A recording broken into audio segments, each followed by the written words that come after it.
আসসালামু আলাইকুম। আশা করি আপনারা সকলেই ভালো আছেন। আজকে কিছু ঐতিহ্যবাহী শীতকালীন পিঠা নিয়ে আপনাদের কাছে আমরা চলে আসলাম। দেখেন কিভাবে আমরা আসলে পিঠাগুলো বানাই।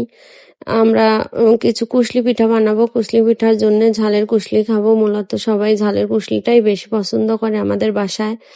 আমরা ঝালের কুশলি বানানোর জন্য কিছু মশলা দিয়ে দিলাম। এখানে মশলাগুলো আমরা সুন্দরভাবে কষিয়ে নিচ্ছি। দেখেন কষিয়ে নেওয়ার পরে আমরা কিছু পরিমাণে আলু দিয়ে দেবো। এখানে কিছু পরিমাণে আলু আর কবুতরের মাংস দিয়ে দিলাম। এখানে কবুতরের মাংস আর আলুগুলো আমরা খুব সুন্দরভাবে নাড়াচাড়া করে নিচ্ছি। যদিও শীতকালীন পিঠা পুলির উৎসব, শীতকালে খুব ভালো লাগে পিঠা খেতে সবাই একসাথে। গ্রাম বাংলায় আসলে সবাই একসাথে পিঠা খায় খুব আনন্দের সাথে। এখানে রুটিগুলো আমরা বেলে নিলাম। রুটিগুলো বেলে নেওয়ার পরে দেখেন কৌটোর মুখা দিয়ে আমরা গোল গোল সাইজে আমরা কুশলির পিঠার জন্য আমরা কেটে নিচ্ছি।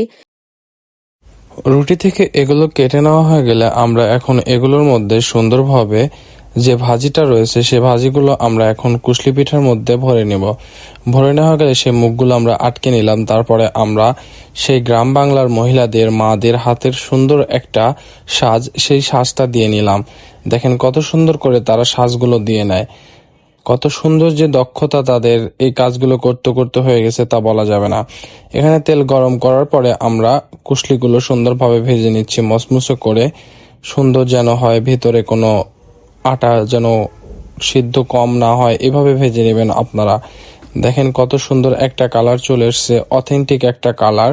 তারপরে আমরা চিতই পিঠার জন্য এখানে আটাগুলো গলিয়ে নিচ্ছি, যেন আটাগুলোর দেখুন তাক কত সুন্দরভাবে বুঝতেছে তারা যে আসলে ঘন হয়েছে কিনা পাতলা হয়েছে। এখানে আবার গরম দুধ জাল দেওয়া হচ্ছে, দেখেন সুন্দরভাবে। এগুলো হচ্ছে রস পিঠার জন্য দুধ জাল দেওয়া হচ্ছে এখানে। তারপরে পরবর্তীতে দেখতে পাবেন আপনারা যে হ্যাঁ, এখানে গুড় কাটা হচ্ছে, খেজুরের গুড়। কত সুন্দর একটা কালার গুড়ের। এই গুড়টা আসলে অরিজিনাল গুড় ছিল, আমার বন্ধুর বাসা থেকে আনা হয়েছে। তারপরে আমি গুড়গুলো পানিতে দিয়ে দিচ্ছি চুলার উপরে, যে গুড়গুলো জাল দিতে হবে সুন্দরভাবে।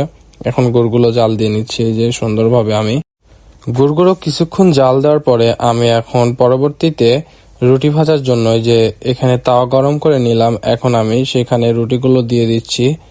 ওইখানে নতুন চুলা করা হয়েছে মাটিতে, এই পাশে আম্মা কাজ করছে, ওই পাশে আমি কাজ করছি। আমি টুকটাক বাসার সব কাজে মা বোন দুইজনকে হেল্প করে থাকি। টুকটাক সব কাজই মোটামুটি আল্লাহর রহমতে পারি আমি। দেখেন রুটিগুলো সুন্দরভাবে আমি এখন ভেজে নিব। টুকটাক সব কাজই পারা দরকার, জীবনে বেঁচে থাকতে হলে সব কাজই দরকার আমি মনে করি। তারপরে এখানে চিতই পিঠা ভাজা হচ্ছিল, আটা দেখলেন আপনারা গোলানো। তারপরে চিতই পিঠাগুলো হয়ে গেল, কত সুন্দর দেখুন ফুলে গেছে এবং অনেক মচমচে ছিল চিতই পিঠাগুলো সুন্দরভাবে। আপনাদের সবাইকে অসংখ্য ধন্যবাদ আমাদের ভিডিওটি দেখার জন্য। আশা করি আপনাদের ভালো লাগবে। যদি ভালো লেগে থাকে অবশ্যই একটি কমেন্ট করে জানিয়ে দিবেন। আপনাদের একটি কমেন্টে হয়তো আমাদের পেজটি এগিয়ে যাবে। আপনাদের সবাইকে আবারও ধন্যবাদ।